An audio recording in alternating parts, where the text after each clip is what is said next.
पौल कहता है मैं निशाने की ओर दौड़ा जाता हूं। पतरस कहता है पुरानी अभिलाषाओं से निकलकर मैं स्वयं सृष्टिकर्ता के स्वभाव में आना चाहता हूं। अब किसी भी अपोस्टल को नए नियम में विदाउट लक्ष्य नहीं देखोगे, उनके पास कुछ लक्ष्य थे। आज हम एक ऐसी पीढ़ी से जुड़े हुए हैं, माफ करिए सबकी बात नहीं कर रहा हूं, मैं कभी भी कुछ कहता हूं तो मैं सबके लिए कभी नहीं कहता, मैं उन लोगों के लिए कहता हूं जो उस कैटेगरी के हैं। आज हम ऐसी पीढ़ी से जुड़े हुए हैं जो कभी भी उठती है, कभी भी खाती है, कभी भी पीती है, कभी भी घूमती रहती है। उनकी जिंदगी में डिसिप्लिन नाम की कोई चीज ही नहीं है। They don't know how to be a disciple, जो निकलता ही डिसिप्लिन में से है। पतरस मुर्दों में से जिंदा होने के बाद यीशु की कब्र पे गया और उसने वहां पर जानते हैं क्या देखा? यीशु 2 कपड़ों में लपेटा गया था, एक यहां तक, दूसरा उसके मुंह पे। और कलाम पाक में लिखा है उसने कहा मैंने कब्र पे जब मैं गया तो मैंने दोनों कपड़ों को लपेटा हुआ देखा। मैं कभी कभी समझ नहीं पाता हूं, प्रभु मुर्दों में से जिंदा होने के बाद भी ये सिद्धांत कभी नहीं भूला था कि मुझे अपना काम खुद करना चाहिए। आप बिलीव कर सकते हैं, जब यीशु मुर्दों में से जिंदा हुआ तब उसने देखा उसके कपड़े ऐसे ऐसे पड़े हुए हैं, उसे लपेट के रखे। इट्स अ डिसिप्लिन, ये अनुशासन है। आज मैं यंग लोगों से पूछना चाहता हूं, कितने बजे सोते हो, कितने बजे उठते हो, कितना जंक फूड खाते हो? पहले का दाऊद सुबह 4 बजे उठता था, आज का दाऊद रात को सोता ही 4 बजे।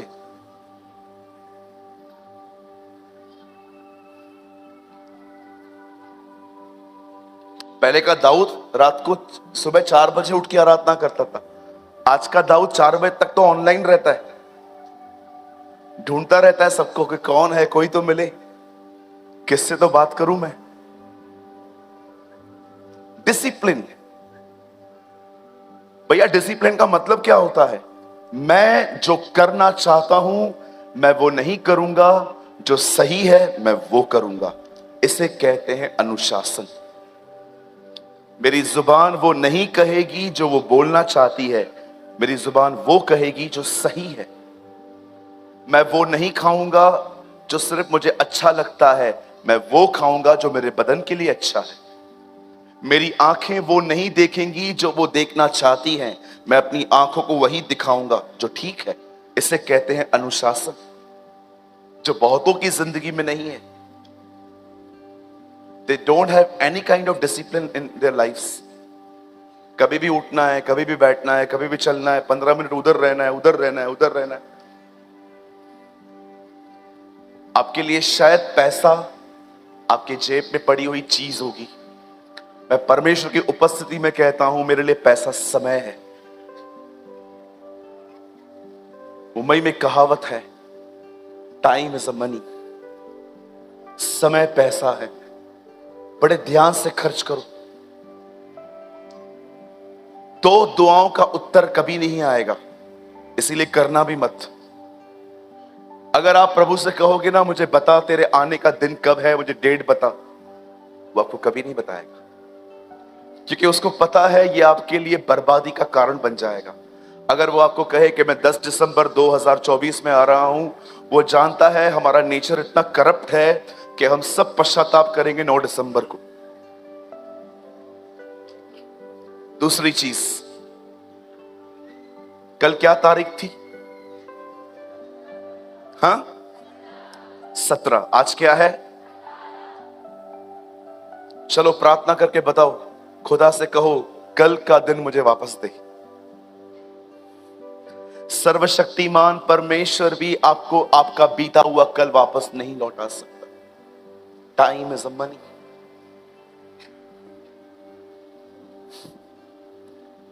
जो गौंजा सो गौंजा, जो गया सो गया।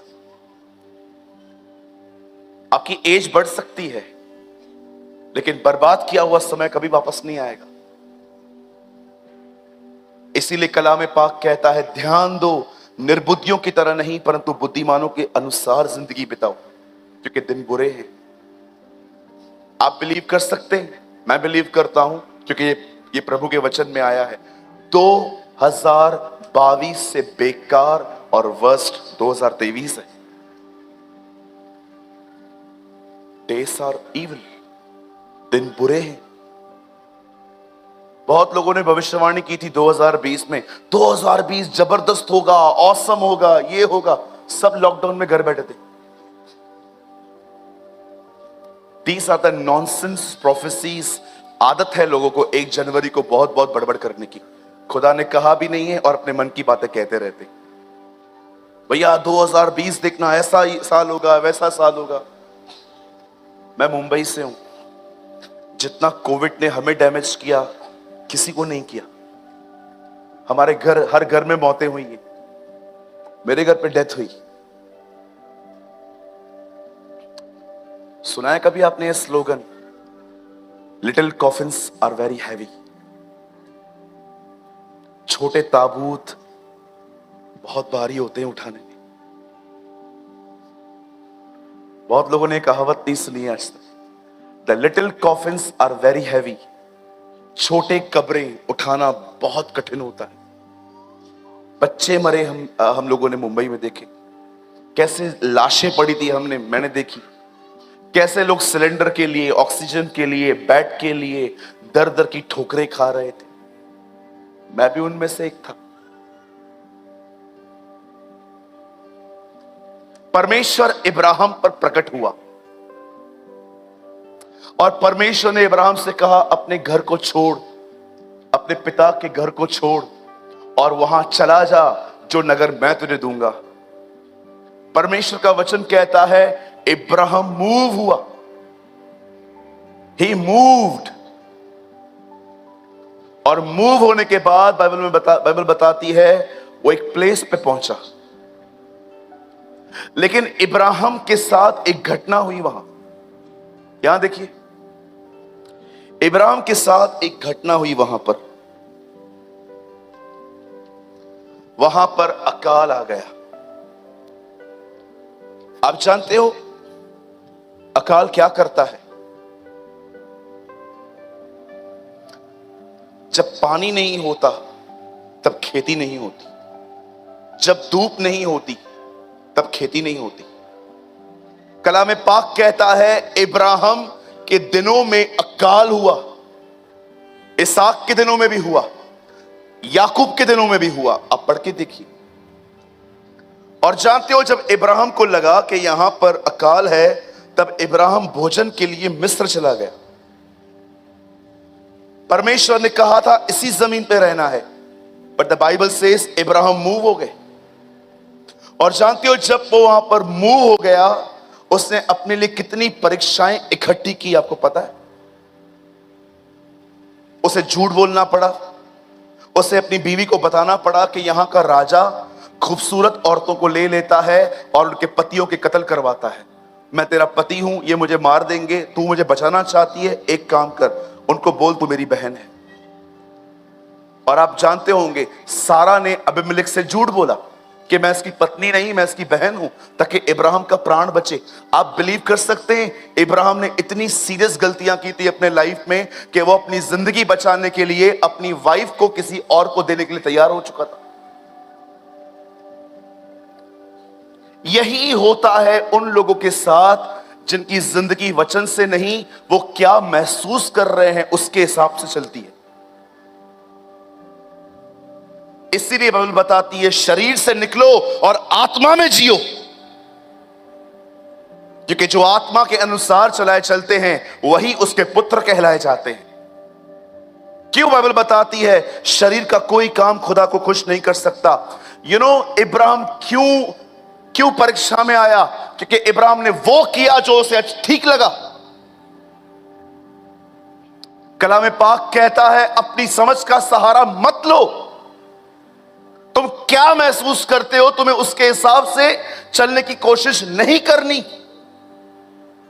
आज भी आप देखो, आप परेशान कब होते हो? आप परेशान तब होते हो, आप में अविश्वास तब आता है जब आप खुदा के कलाम को छोड़ के उन बातों पर ध्यान देते हो कि आप क्या सोच रहे हो।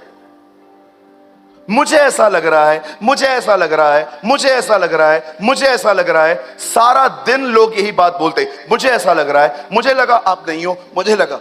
आप कंफर्म क्यों नहीं करते?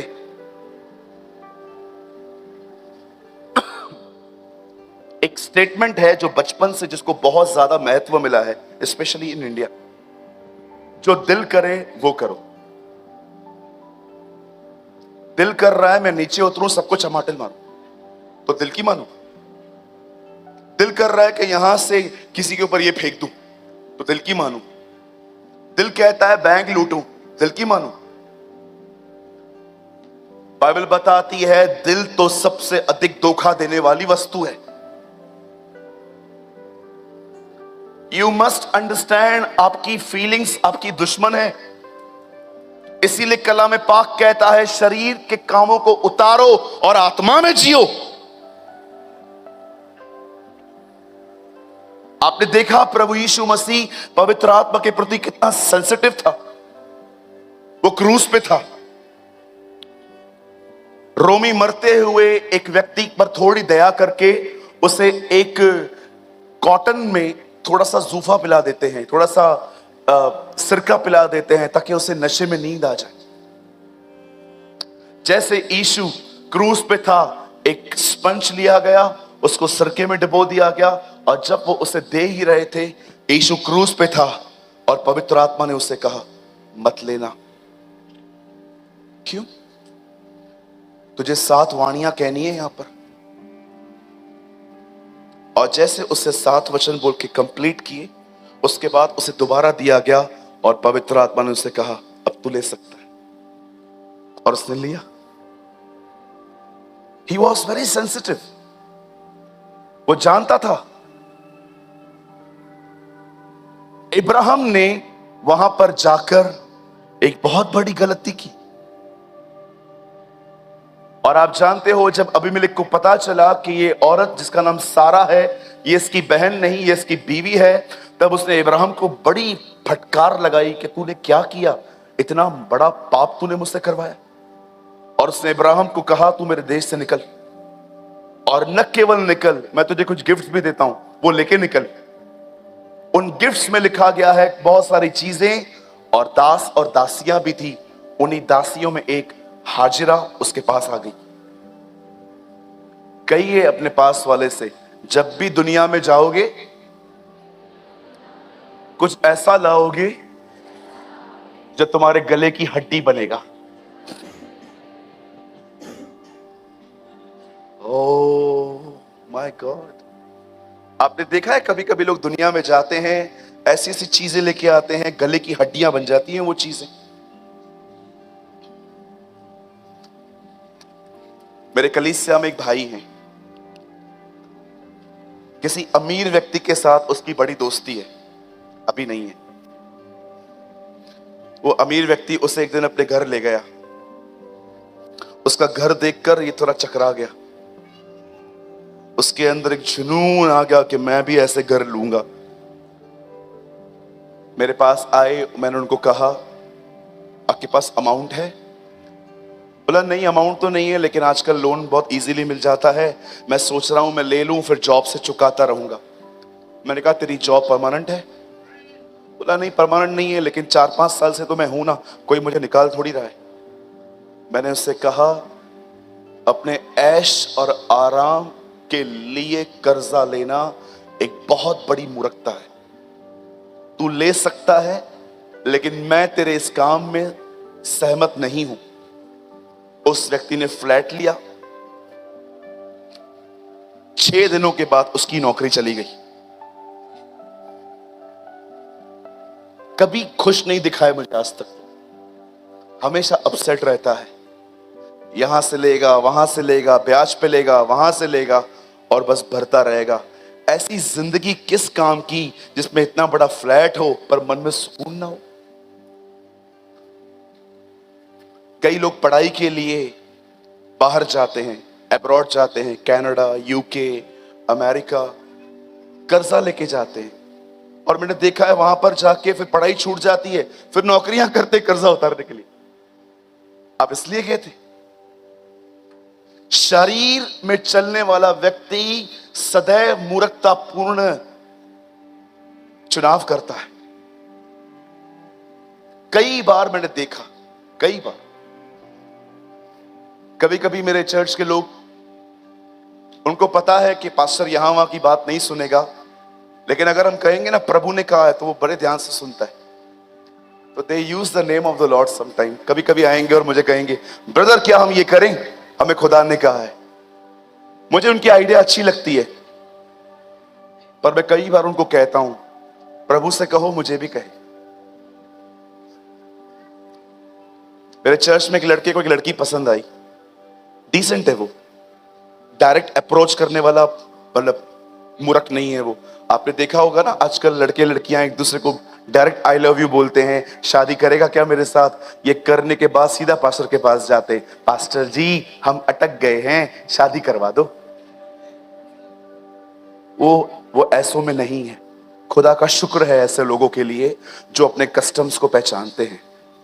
वो मेरे पास आया, लेकिन मैं उसे जानता था, ये इंप्रेस हुआ है।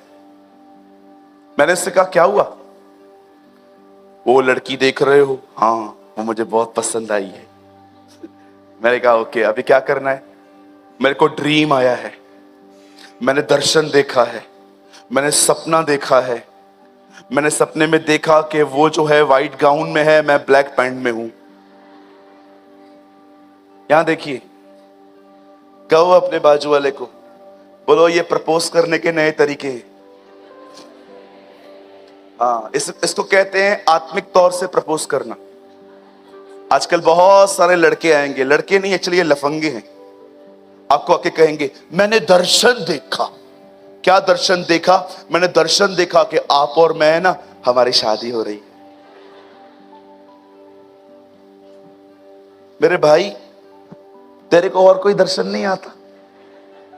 हाँ, चौथे माले पर रहता है तू, 5वें माले पे एक आदमी को कैंसर है, उसका दर्शन नहीं आता, इसका ही आता है। मैंने उससे कहा तुझे दर्शन आया ना? बोला हाँ। मैंने कहा प्रभु को बोल सेम सेम दर्शन मुझे भी दे। जिस दिन हुआ मैं उसकी मां से तेरे लिए बात कर लूंगा। 6 महीने हो गए इस चीज को, रोज आके पूछता है दर्शन आया आपको? मैं बोलता कुछ नहीं आया।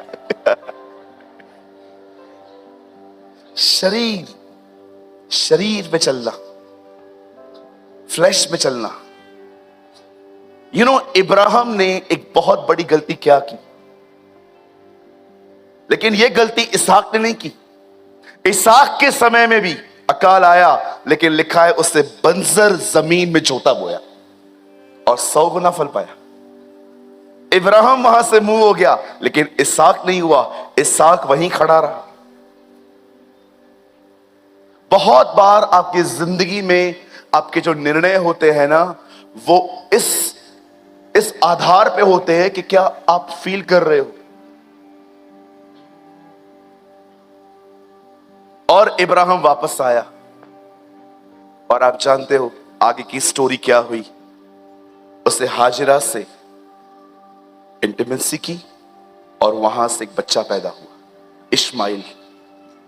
और उस बच्चे के लिए भविष्यवाणी हुई, खुदा उसे बहुत ब्लेस करेगा, लेकिन वो लड़ाई भी करेगा। आज देखिए, सारे ऑयल के कुएं उनके पास हैं।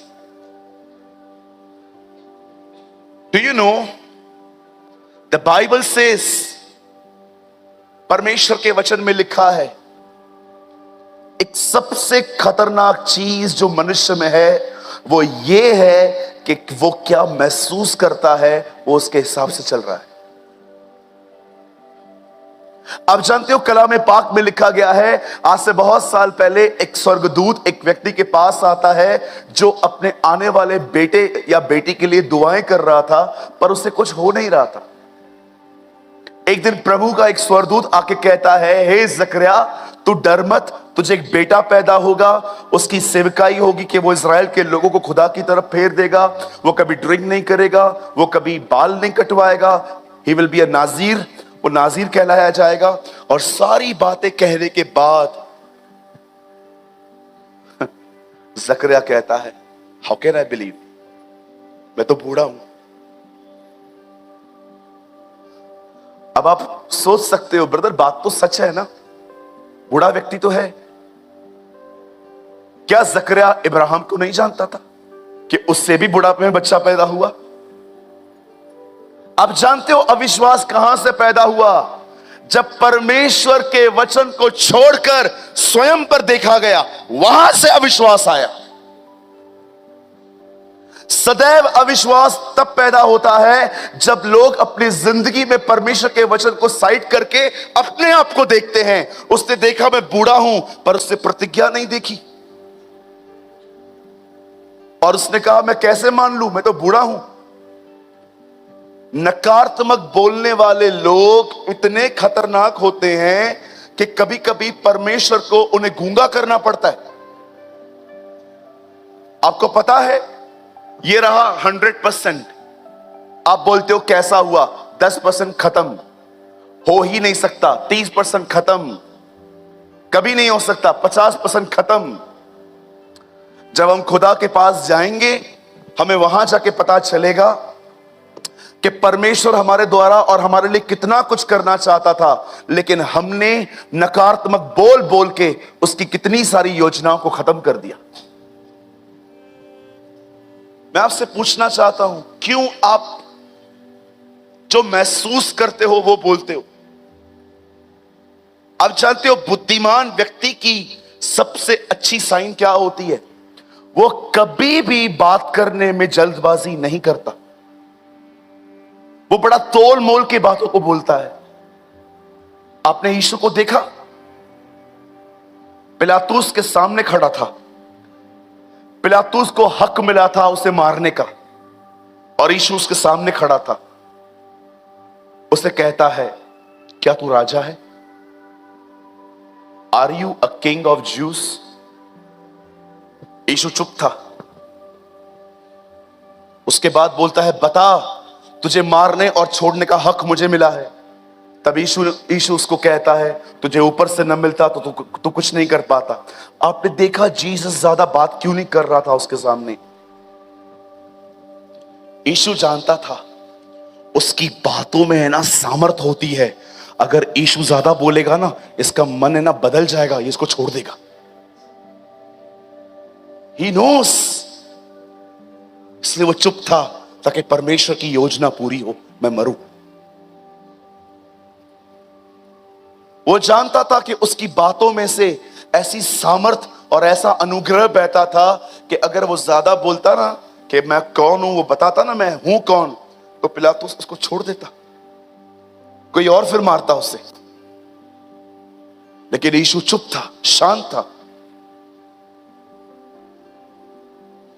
मैं आपसे पूछना चाहता हूं, आपका बात करना कैसा है आज? आपको कभी कभी लगता नहीं है आप बहुत बोलते हो?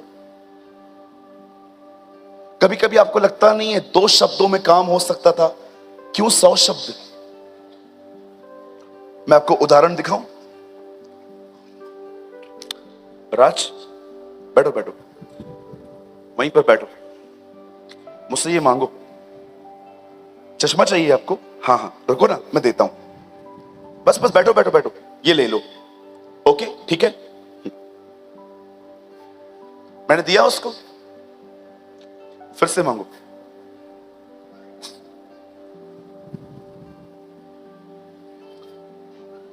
बहुत सारे काम बगैर बोले भी हो जाते, फिर भी बोलना ही है। बड़ बड़ बड़ बड़ बड़ बड़ चालू ही रहती है। मैंने एक दिन एक रेलवे के ट्रैक पे देखा, 2 बहनों को, दोनों को 5-5 किलो सब्जी थी हाथ में, और रेलवे ट्रैक पे खड़े होकर बात कर रही थी। और टमाटर कहां से लिए? यहीं से लिए। तू कहां से लाई? मैं तो यहीं से ले आई। पीछे ट्रेन आ रही है, ट्रेन आ रही थी, इतना करीब आ गई थी, फिर बोलती आजा 2 मिनट यहां आजा। और ट्रेन चली गई, खड़ी थी। मैं ऊपर से देख के इतना हंस रहा था। मैंने कहा प्रभु कोई बैटरी है क्या इसके पीछे? कितना बोलती है ये। मेरी बहनों, मैं आपसे कुछ पूछ सकता हूं? बुरा नहीं मानेंगे? इतना कैसे बोल लेते हो?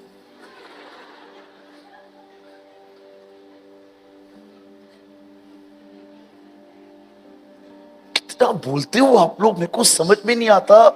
आपको लगता नहीं है काम करने से ज्यादा आप बोल बोल के थक जाते हो? आपको पता है इंसान कभी काम करके नहीं थकता, इंसान अधिक बोलने के कारण थकता है। हम टीचर्स हैं ना, मैं यहां से जाने के बाद मुझे पता है मैं पलंग पे ऐसे जाके मरता हूं, आपको लगेगा बाप रे तो मर तो नहीं गया, क्योंकि जब मैं बोलता हूं मैं अपनी ताकत गवा रहा हूं। कम बोलो, आपकी बहुत सारी समस्याएं हल हो जाएंगी। जहां बातें अधिक होती हैं वहां अपराध भी अधिक होता है, लेकिन समझ वाला पुरुष कम बोलता है। और कुछ तो ऐसे होते हैं बोलते ही नहीं, गूंगे। प्रेज द लॉर्ड, जय मसीह की। गूंगा है क्या? तो बोलना। हाँ बोल तो रहा हूं। कुछ लोग तो बोलते ही नहीं है। अरे प्रभु ने कहा हां की हां, ना की ना, तो हां तो बोल। आप जानते हो प्रेरितों के काम 2 अध्याय में जब पवित्र आत्मा उतरा तब वो कहते हैं हमने आग की जीभें देखी। क्यों परमेश्वर ने उनको हाथ नहीं दिखाया, सर नहीं दिखाया, पेट नहीं दिखाया, टांगे नहीं दिखाई, पर जुबानें क्यों दिखाई? क्योंकि परमेश्वर बताना चाह रहा था कि अब जिस चीज को सबसे ज्यादा उपयोग में लाया जाएगा वो जुबान है।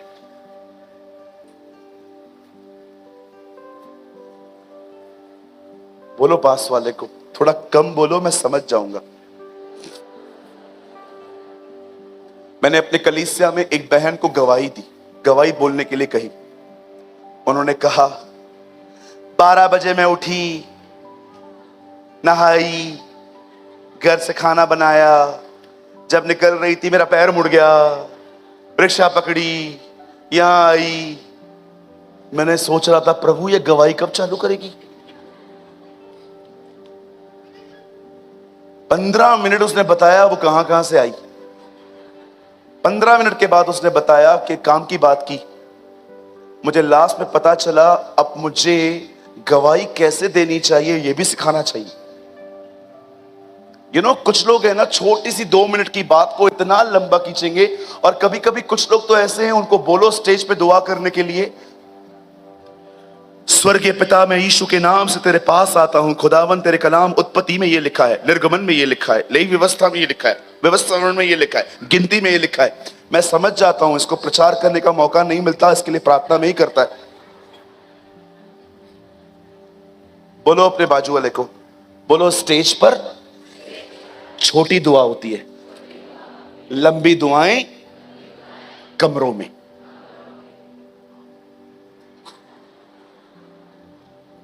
बहुत सारे लोग देखिए घर के अंदर 2 मिनट दुआ नहीं है और इधर आके उनको बुलाओ प्रेयर करने के लिए, आओ आंखें बंद करो, hallelujah hallelujah hallelujah hallelujah hallelujah hallelujah, स्तुति स्तुति स्तुति स्तुति स्तुति स्तुति स्तुति, स्तोत्रम स्तोत्रम स्तोत्रम स्तोत्रम स्तोत्रम स्तोत्रम स्तोत्रम। इनको है ना ये पैटर्न है, 6 बार स्तुति बोलना है, 6 बार धन्यवाद बोलना है, 6 बार ये बोलना है, 6 बार ये बोलना है। एक बार मैंने खाना मंगाया, मैंने एक भाई को बोला खाने के ऊपर प्रार्थना कर। अभी बताइए क्या प्रार्थना होती है? प्रभु इस भोजन को आप शुद्ध करें, हम इसे खाएं, बल पाएं, आपका काम करें, इतना ही बोलते हैं ना। पिता मैं धन्यवाद करता हूं इस खाने को लहू से शुद्ध कर। मैंने कहा लहू लहू लहू डालेगा? इतनी लंबी प्रार्थना की, आप विश्वास करो खाना ही ठंडा हो गया।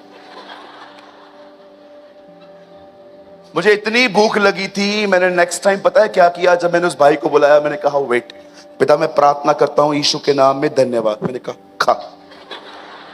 इतनी लंबी दुआएं।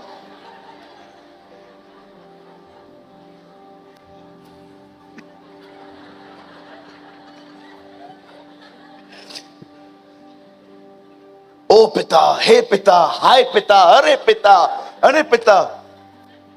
इतनी लंबी दुआएं। पहले 15 मिनट यहां वहां की बातें करेंगे, लास्ट में प्रभु को कहेंगे आज की सभा को आशीष दे।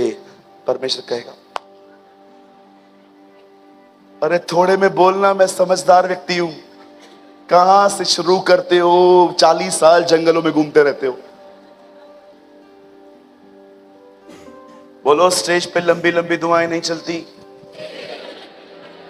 वो कभी परमेश्वर अलाउ करता है तब करनी चाहिए, जब वो स्पिरिट का मूव होता है। खाने के ऊपर कितनी प्रार्थना होनी चाहिए? 15 मिनट। ओ पिता, मैं दुआ करता हूं पुरियों को अलग आशीष दे, सब्जी को अलग आशीष दे, अचार को अलग आशीष दे, इसको अलग आशीष दे, पानी को आशीष दे। प्रभु बोलेगा जा, तू जा, मैं कर दूंगा खुद ही, तू जा। कमरे में 2 मिनट प्रेयर नहीं है, स्टेज पे 15-15 मिनट की प्रार्थना। जानते हो क्यों? क्योंकि अच्छा लगता है ऑब्जर्व किया जा रहा हूं, अच्छा लगता है मुझे कोई देख रहा है, अच्छा लगता है मुझे कोई। और कुछ आत्मिक भाई और आत्मिक बहनें होती हैं हमारे बीच में, दूसरा ठीक से दुआ नहीं करेगा ना, वो हंसती हैं, आती भी नहीं है दुआ।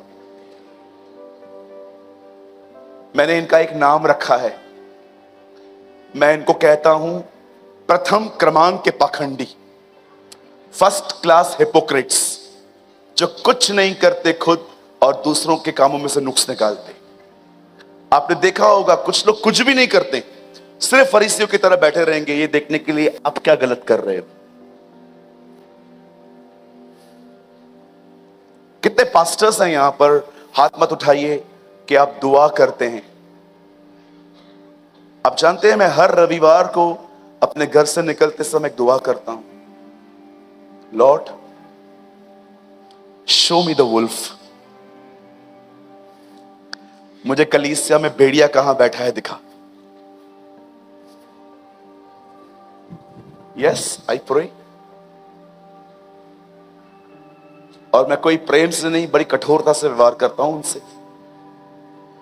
मैं ये बिलीव नहीं करता कि जो आज मेरे साथ हैं वो सदैव मेरे साथ बने रहेंगे। मैं विश्वास करता हूं इंसान अपने मन के हिसाब से चलता है। ये बात मुझे अपने आप को समझानी चाहिए। अगर आपने ये अपने आप को नहीं समझाई, समय समय पर आप धोखे खाएंगे, कड़वे हो जाएंगे, खुदा से दूर हो जाएंगे। Never depend on anyone in your life. कभी अपनी जिंदगी में किसी दूसरे पर निर्भर न रहें, जितना हो सके खुद परिश्रम करें। मैं 19 घंटे रोज काम करता हूं। I work every single day 19 hours, yet today, आज भी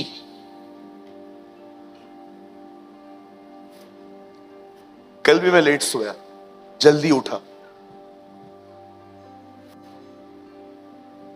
हजारों लोग आ रहे हैं सुनने के लिए, क्या करूं? सड़ा हुआ खाना दूं आपको मैं?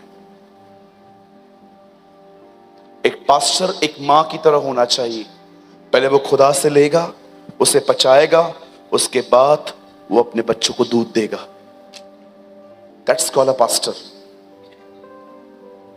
लेकिन आजकल बहुत सारे प्रभु के दास मेहनत नहीं कर रहे हैं,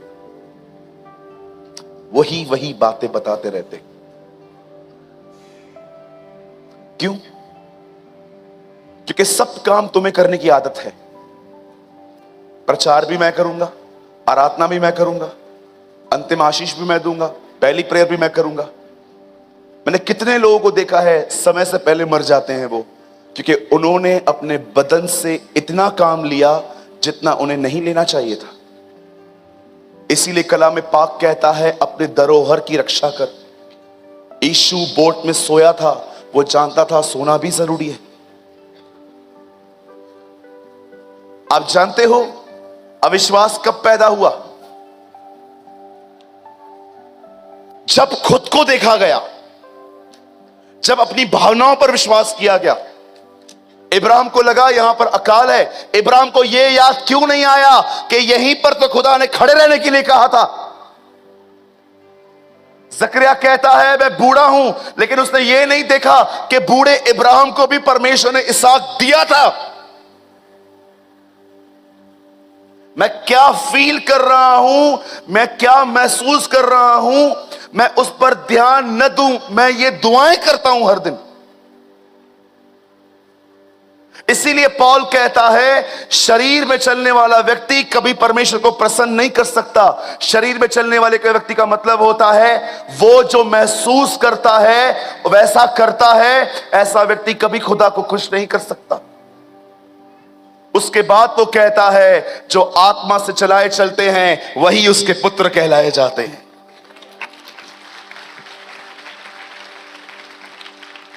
आप जानना चाहते हो आत्मा से चलने वाले व्यक्ति कैसे होते? मैं आपको दिखाऊं बाइबल के अंदर। ये मेरे प्लान में नहीं है लेकिन ये मेरे मन में आया है। I really want to show you how to walk in the spirit. आप आत्मा में कैसे चल सकते हो, आप रहमा कैसे सुन सकते हो। इज़राइल के लोग जब कनान के बॉर्डर पे पहुंचे, आप जानते होंगे जॉर्डन अलग है, इज़राइल अलग है।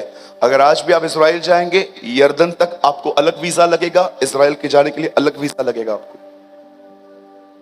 जब वो यर्दन पे खड़े थे, कनान के बॉर्डर पे खड़े थे, सामने देश था और उनको वो देश पजेस करना था। मूसा 12 लोगों को अलग करता है और कहता है जाओ और देख कर आओ वह देश जो खुदा ने हमें दिया है वो देश कैसा है। आपको पता है कनान देश के एक अंगूर को उठाने के लिए 2 लोग लगते थे। इतने बड़े बड़े अंगूर थे उनके, इतने हैवी गुच्छे होते थे उनके। एक लकड़ी होती थी, उसके बीच में वो गुच्छा लटकाया जाता था। उसकी एक छड़ी एक कंधे पे रखी जाती थी, एक छड़ी आगे कंधे पे रखी जाती थी। अब 12 जो लोग हैं वो उस देश का मुआवना करने के लिए, रेकी करने के लिए वहां चले गए। उन्होंने वहां की जमीन देखी कि क्या यहां पर खेती हो सकती है। उन्होंने वहां के पेड़ देखे कि क्या इसमें फल जो हैं वो अच्छे हैं। उन्होंने वहां का पानी चखा कि क्या यहां पानी पीने के लायक है। और सारी बातों को देखने के बाद उन्होंने वहां के कुछ लोगों को देखा जिनकी हाइट उनसे बहुत ज्यादा थी, जिनके बदन उनसे काफी चौड़े थे। कलाम पाक उन लोगों को अनाक वंशी कहता है। द बाइबल सेज वो जायंट्स की तरह थे और वो ये भी देख कर आए और सब देख कर आए। अब देखो रिपोर्ट कितनी मिली जुली है, कितनी मिक्सचर है। बोलो मिक्सचर।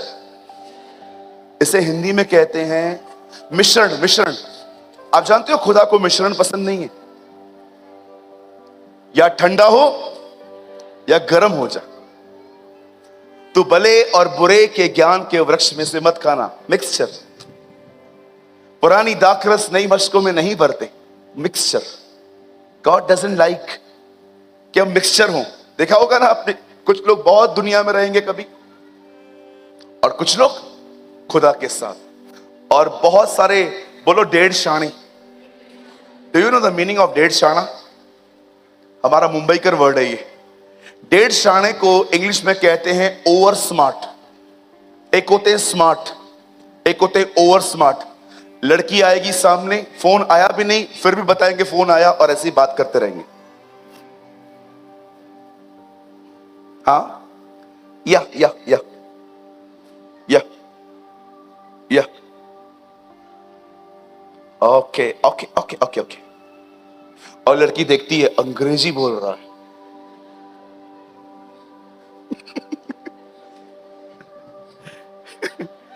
एक डॉक्टर की नई नई डिस्पेंसरी ओपन हुई, उन्होंने फोन की लाइन लगवाई। अब नया नया था, वो कस्टमर थे नहीं और फोन बंद था। तो एक आदमी उनके डिस्पेंसरी में आया। अब उनको दिखाने के लिए कि मैं बहुत बड़ा और बेस्ट डॉक्टर हूं, उन्होंने फोन उठाया और कहा या okay okay okay okay. Phone रख दिया और वो सामने वाला आया, यस। वो हंस रहा था, बोला क्या हुआ? फोन ठीक करने आया।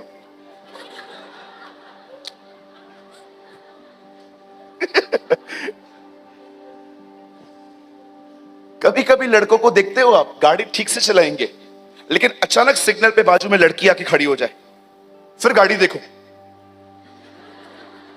पता नहीं कौन सी दुष्ट आत्मा घुसी इसके अंदर। उसके आगे आगे जाके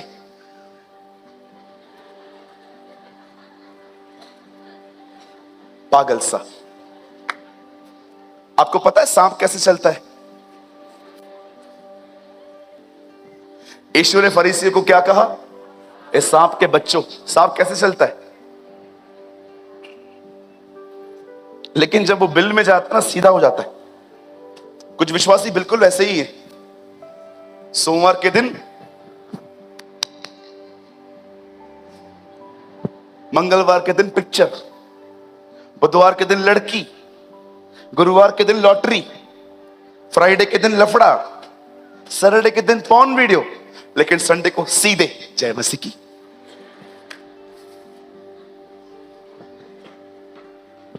पास्टर जय मसीह की, जय मसीह की। पास्टर मेरे लिए कोई काम, एक ही काम, क्या? सुधर।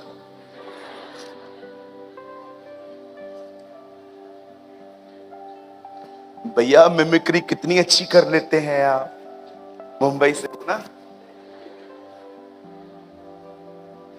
You know the Bible says वो लोग अंदर गए, फ्रूट्स देखे, जमीन देखी, पानी भी देखा, सब देखा, और अब वो बाहर आए हैं।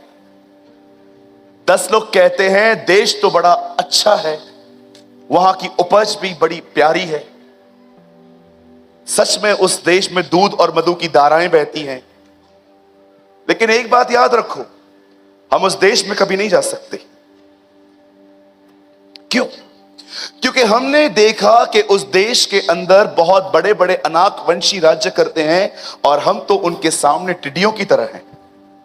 हम वहां नहीं जा सकते। लेकिन वहां पर 2 लोग थे जो एक अलग ही आत्मा में चलते थे, यहोशू और Caleb, Joshua and Caleb. The Bible says उन लोगों ने भी उसे देखा था और उन्होंने कहा हम जा सकते हैं, इसमें कोई बड़ी बात नहीं अगर परमेश्वर हमारे साथ है तो। If the God is with us, हम वहां जा सकते हैं क्योंकि परमेश्वर हमारे साथ है। मैं प्रभु से पूछ रहा था, प्रभु 12 लोगों को सेम आंखें हैं, सेम माइंड है, लेकिन 10 ने क्या कैच किया, 2 ने क्या कैच किया? आप जानते हो, जब वो 10 लोग उन अनागवंशियों को देख रहे थे, तब वो उनको नहीं खुद को देख रहे थे। हम इनसे कैसे लड़ेंगे, ये तो इतने बड़े हैं, ये तो हमें मार देंगे। लेकिन जब वो 2 लोग यहोशू और कालेब उनको देख रहे थे, तब वो खुद को नहीं देख रहे थे, वो ऊपर देख रहे थे, ये खुदा से कैसे लड़ेंगे। जिंदगियां बदल जाती हैं, हालात बदल जाते हैं, सब कुछ बदल जाता है जब इंसान अपना ध्यान खुद से निकाल के खुदा की तरफ लगाता है। आपने देखा इस्राएलियों को सांपों ने काटा, उनके बदन में जहर काम कर रहा था, वे मर रहे थे। अचानक मूसा ने प्रभु से कहा इन्हें बख्श दे, इन्हें छोड़ दे, इन्हें माफ कर। खुदा कहता है एक काम कर, एक लकड़ी ले, उसके ऊपर पीतल का एक सांप चढ़ा जो प्रतीक था शैतान का, और क्रूस प्रतीक था प्रभु यीशु मसीह का। यह भविष्यवाणी थी कि एक दिन वो बलिदान होगा और शैतान के कामों को नाश करेगा। And you know the Bible says जब उन लोगों ने ऐसा किया और उन्होंने एक लकड़ी ली, उसके ऊपर सांप को चढ़ाया, और जितनों ने देखा, जानते हो क्या हुआ? जहर ने अपना काम करना बंद कर दिया, वे चंगे हो गए। शैतान हमेशा आपकी जिंदगी में दिखाएगा कि आपके पास किस किस चीज की कमी है। पूरा अदन की वाटिका आदम का था, फिर भी शैतान ने हवा को यही दिखाया कि देख वो पेड़ जो तुम्हें खुदा ने नहीं दिया है। कभी आपने देखा आपकी जिंदगियों में खुदा ने कितना कुछ दिया है, फिर भी आपकी कमी घटी ही आपकी दृष्टि में बनी रहती है। You learn how to focus. वो 10 देख रहे थे कि हम कैसे लड़ेंगे इन लोगों से, हम तो टिड्डियां हैं। लेकिन यहोशू और कालेब खुदा को देख रहे थे। उन्होंने अपनी उठने वाली भावनाओं को नहीं देखा, उन्होंने अपने डर को। सालों पहले मैंने खुदा से यह सीखा था, जब तू डरे तो भी आगे बढ़ना सीख। बैठ मत। मैंने 365 बार ये नहीं कहा पाप मत करो, लेकिन मैंने 366 बार ये कहा है डरो मत। Don't be afraid. कभी कभी भय के साथ भी आगे बढ़िए। वेट मत करिए कि सब ठीक हो जाए तो आगे चलूंगा। Sometimes move with fear also. मुझे डर लग रहा है ब्रदर, मुझे डर लग रहा है कि ऐसा कैसे होगा। कभी कभी फेथ रिस्क लेने के लिए कहता है। वे 10 उनको देख रहे थे, उनके अंदर से डर उठा, तुम कैसे लड़ोगे इनसे, और उन्होंने अपनी भावनाओं पर भरोसा किया। लेकिन यहोशू और कालेब ने उनकी तरफ देखा। आप जानते हो यहोशू और कालेब को क्यों फेथ था? क्योंकि ये वो लोग थे जिन्होंने देखा था कैसे 40 साल से खाना ऊपर से गिर रहा है, कैसे चट्टान पानी देती है। कभी आप बिलीव कर सकते हो? जैसे जैसे उनके पांव बढ़ रहे थे, उनके चप्पलों की साइज भी बढ़ रही थी। Have you noticed? इस्राएली उस जंगल में थे। आपको पता है उनमें से कभी कोई बीमार नहीं पड़ा था। भजन संहिता में लिखा है उनमें कोई निर्बल नहीं था। यहोशू और कालेब वो लोग नहीं थे जिनके लिए चमत्कार एक एंटरटेनमेंट है। मैं डायरी लिखता हूं। डायरी लिखने का मतलब होता है हर दिन जो मेरे साथ होता है आई राइट। याद कर करके मैं उसके उपकारों को लिखता हूं, याद कर करके मैं उसकी भलाइयों को लिखता हूं। और जब भी मुझे चिंताएं घेर लेती हैं, मैं उस नोटबुक को उठाता हूं और मैं उसे हमेशा कहता हूं ये तू है, ये तू है। Christians are very lazy. मैंने मसीहों को बहुत सुस्त देखा है। लिखते नहीं है आजकल बहुत लोग। मेरा हार्ट टूट गया था कुछ दिन पहले। डैमेज है ये अब भी। आप देखिए 2 दिन से कितने लोग आ रहे हैं, मैं किसी से हाथ नहीं मिला पा रहा क्योंकि पेन है मुझे बहुत। किसने टच भी कर दिया तो मुझे 15 मिनट तक चक्कर आ जाते। लेकिन फिर भी मैंने अपने अंगूठे और चौथी उंगली को बोल बोल के मैं लिखता हूं, क्योंकि मुझे पता है अगर मैंने कल पे छोड़ दिया, कल मुझे याद नहीं पड़ने वाला, मैं आज ही लिखूंगा इसे। इसीलिए बहुत सारी चीजें समेटते समेटते मुझे लेट हो जाता है रात को, और फिर मैं खुदा को एक शबा खैर खैर के सो जाता हूं। आज मैं आपसे एक बात पूछना चाहता हूं मेरे भाइयों, मेरी बहनों, मुझे बताएं आप इन दिनों में किस चीज के ऊपर ध्यान दे रहे हो? आप क्यों डिप्रेस हो? आप क्यों डिस्करेज हो? आप क्यों अपसेट हो? आप निराशा में जिंदगी क्यों जी रहे हो? जानते हो क्यों? क्योंकि आप जो महसूस कर रहे हो उस पर आपका ध्यान है। यहां से हटो, वहां से हटो और देखो कि परमेश्वर के वचन ने आपके लिए उस विषय में क्या लिखा है। मेरी बड़ी बहन को शादी के 6 साल के बाद भी बच्चा नहीं था। वो बहुत रोती थी, बहुत सारे अस्पतालों में गई। वो डॉक्टरों ने कहा आपके अंदर हो ही नहीं सकता, वो हो ही नहीं सकता। एक दिन मेरी बहन ने प्रभु से प्रार्थना की। वो उन दिनों में एक कमजोर विश्वासी थी। कमजोर विश्वासी का मतलब समझते हैं? ऐसे लोग जो केवल समस्या में प्रभु को पुकारते हैं, लेकिन उसके बाद प्रभु का उनके साथ कोई संबंध नहीं होता। वो पहले के दिनों में उनसे थी। अभी कुछ महीने पहले मैंने उसको बपतिस्मा दिया मजबूत होने के बाद। उसे खुदा से कहा प्रभु मैं बेटा और बेटी नहीं मांगती, जो तुझे ठीक लगे तो मुझे दे, लेकिन दे। 2 महीने तक उसने प्रार्थना की। कंटिन्यू प्रेयर की। हर दिन वो प्रभु को पुकारती थी कि मुझे एक बेटा या बेटी चाहिए। 2 महीने के बाद एक दिन जब वो डॉक्टर के पास गई, डॉक्टर ने उससे कहा, क्यों आए हो आप, आपको नहीं हो सकता। उसने कहा, मैं चाहती हूं आप एक बार चेक करो। तब रिपोर्ट आई और रिपोर्ट में लिखा था, आपके अंदर 2 महीने का बच्चा है।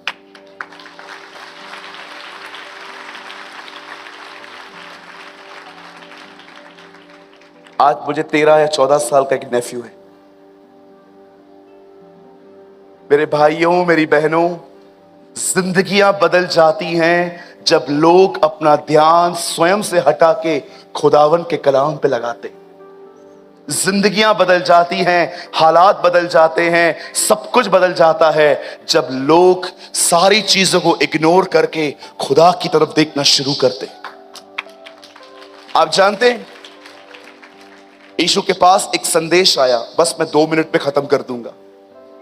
यीशु के पास एक संदेश आया, एक बच्ची बीमार है, बड़ी आवश्यकता है आपकी वहां। और प्रभु जब उसे ठीक करने जा ही रहे थे, तब रास्ते में पता चला कि वो बच्ची मर चुकी है, याईर की बेटी। जानते हो, जब प्रभु को ये बात पता चली तो उसको जब ये बात उसके कान में आई कि वो मर चुकी है, लिखा है, यह खबर सुनकर प्रभु ने उस खबर को अनसुना किया। कितने लोग हैं जो प्रभु को प्रेयर करते हैं, मुझे नेगेटिव थिंग्स को अनसुना करना सिखा। कलाम पाक कहता है, परमेश्वर पर ईमान रखने वाले कभी बुरे समाचारों से नहीं डरते। Never, never. और जानते हो, जब यीशु ने उसको अनसुना किया, लेकिन उसके बाप ने उसकी ये खबर सुन ली थी, तब उसने याईर को भी कहा, डर मत, केवल विश्वास रख। और यीशु वहां पर चला गया और वहां पर कुछ लोग थे जो रो रहे थे। ये देखो, नए एक्टर से ये, वो रो रहे थे। अचानक प्रभु ने कहा, लड़की मरी नहीं, सो रही है। लिखा है, हंसने लग गए। आपने देखा होगा, कुछ लोग ऐसे होते हैं जो आपको दिखाएंगे हम आपके साथ हैं, लेकिन होते नहीं है। और प्रभु ने कहा, चला भाई चला, निकलो। और जैसे वो निकल गए, प्रभु ने लड़की को कहा, तलिथा खूमी, उठ। लड़की उठ के मुर्दों में से जिंदा हो गई। सुनिए, अब मैं आपसे एक बात पूछना चाहता हूं, यहां क्या वो लड़की सच में सो रही थी कि मर गई थी? लेकिन यीशु ने तो कहा वो सोई है। शारीरिक व्यक्ति कहेंगे ये झूठ है, यीशु ने झूठ बोला, ये शारीरिक लोग कहेंगे, लेकिन आत्मिक लोग जानते हैं ये विश्वास की भाषा है। It's a language of faith. आपने देखा, वो इतना विश्वास से परिपूर्ण होकर चलता था, मुर्दों से बात करता था, तूफानों से बात करता था, पेड़ों से बात करता था, हे पेड़ सूख जा, हे तूफान शांत हो जा, लाजर बाहर आ। और आपने देखा, वो उसकी सुनते थे, उसकी सुनते थे। मैं आपसे पूछना चाहता हूं, आप अपनी परिस्थितियों से बात करते हैं कि जाती क्यों नहीं, चाहता क्यों नहीं? कितने लोग शैतान को ये कहते हैं, मैं तुझे परेशान नहीं करूंगा, तू मुझे परेशान मत कर। कि कितने लोग हैं अपनी सिचुएशन को कहते हैं, गेट लॉस्ट, निकलो। यीशु ने नहीं कहा पहाड़ों से विनती करो, यीशु ने कहा पहाड़ों को बताओ तुम किसके हो। पहाड़ों को विनती मत करो, पहाड़ तकलीफों को दर्शाया गया है बाइबल के अंदर। पहाड़ों को विनती मत करो, फास्टिंग में हूं, लंबी दुआ करके आया हूं, जा यहां से। पहाड़ों को बताओ तुम किसके कहलाए जाते हो, तुम्हारे ऊपर किसका हाथ है, तुम किसके नाम को लेते हो। मैंने दाऊद, इब्राहिम और इसहाक के नाम का बपतिस्मा नहीं लिया है, मैंने पिता, पुत्र और पवित्र आत्मा के नाम का बपतिस्मा लिख लिया है, जो जयवंत है, जो विजेता है। हमेशा याद रखिएगा,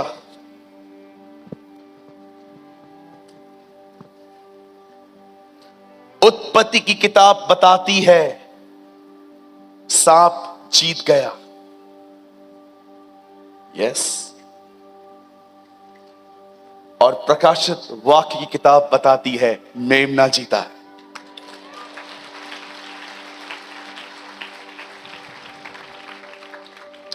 आइए, मेरे अपना दाहिना हाथ उठाइए। Come on, lift your right hand. कहिए मेरे पीछे, प्रभु आपने मुझे एक ऐसे युद्ध में रखा है जिसमें मैं पहले से ही जीता हुआ हूं।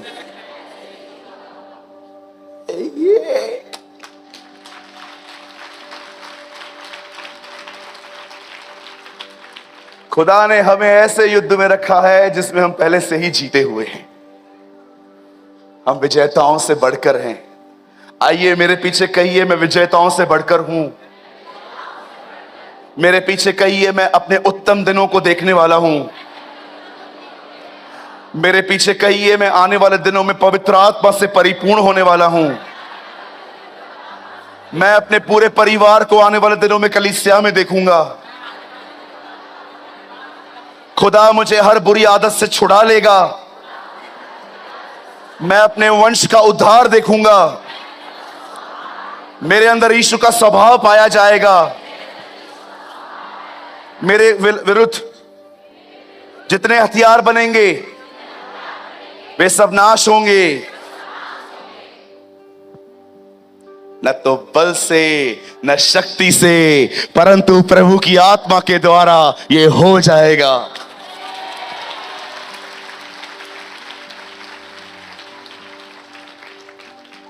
मुझे आज सुबह प्रभु ने कहा, आज मैं लोगों को उत्साहित करना चाहता हूं। I want to encourage people. मैं बहुत बार लोगों को शैतान के बारे में नहीं सिखाता। मैं बहुत बार लोगों को यह बताता हूं कि तुम किसके कहलाए जाते हो। शैतान के बारे में सीख के मैं क्या करूंगा? मुझे यह जानना है जो मेरे साथ है वो कौन है। एक दिन, चलो थोड़ा घुमा के बोलता हूं, बस पे खत्म करने पर हूं। अगर यहां से जाने के बाद आपको अगर रास्ते पर 6-7 जंगली कुत्ते आते हुए दिख रहे हैं बड़े गुस्से में, मुझे बताइए आप क्या करेंगे?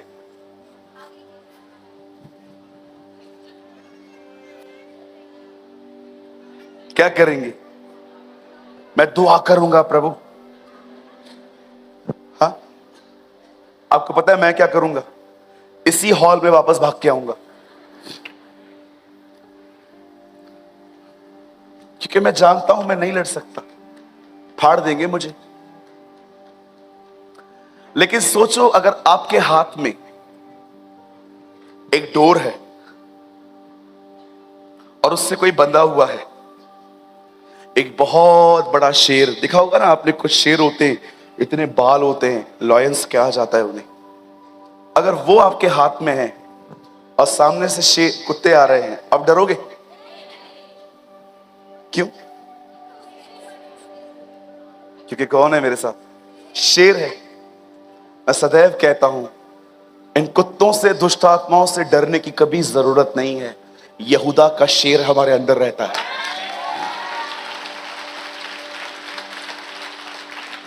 आमीन। बोलिए आमीन। बोलिए, यहूदा का बब्बर मेरे अंदर रहता है। मेरी उर्दू बाइबल बताती है वो बब्बर है।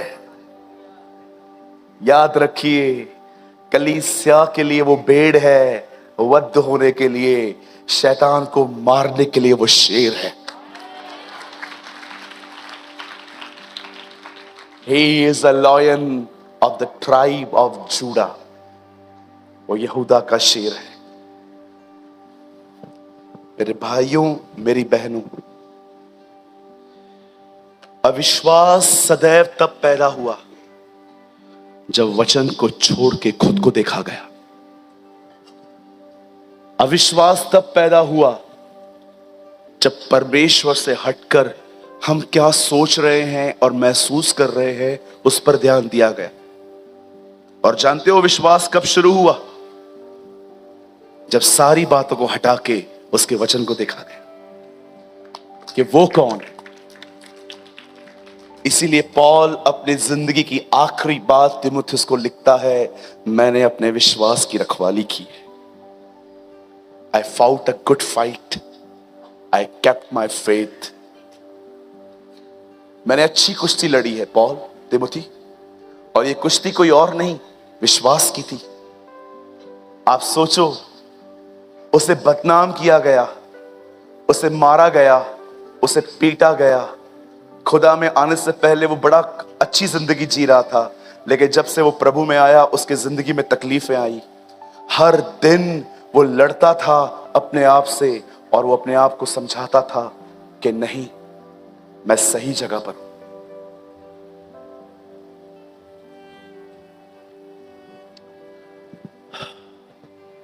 Thank you Jesus.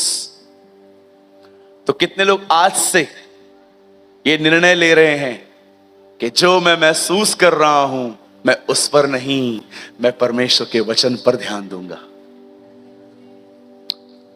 उसके लिए पहले वचन पढ़ना पड़ता है। आज बहुत लोग काटने की कोशिश कर रहे हैं, बीज तक नहीं बोए उन्होंने। लास्ट लाइन, आप वो नहीं काट सकते जो आपने कभी बोया ही नहीं है। Okay, so be a sincere student of the Bible. Bible के एक गंभीर विद्यार्थी बनो। भैया मेरे को पढ़ना नहीं आता, ऑडियो बाइबल लो। मोबाइल में जाओ, प्ले स्टोर ओपन करो और वहां पर देखो लिसनिंग बाइबल। आपको पता है यहां से प्रचार करने के बाद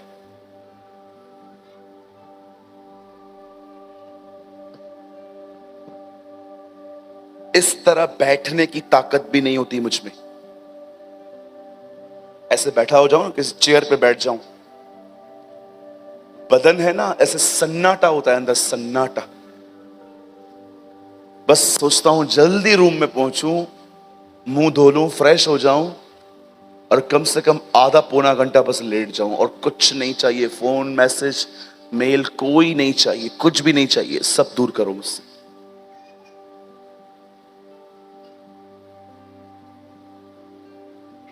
जानते हो फिर क्या करता हूं? अब बदन में ताकत ही नहीं है। थोड़ा चार्ज होने के बाद लेट जाता हूं, ऑडियो बाइबल चला लेता हूं, सुनता रहता हूं, सुनता रहता हूं। क्योंकि मुझे पता है अगर मैंने वचन अपने अंदर नहीं डाला तो शैतान मेरे अंदर संसार डालेगा।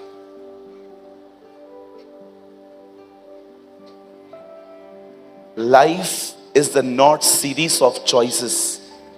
Life is a series of decisions. जिंदगी हर दिन मौकों की तलाश नहीं करती, हर दिन चुनाव करके जिंदगी जीनी पड़ती है।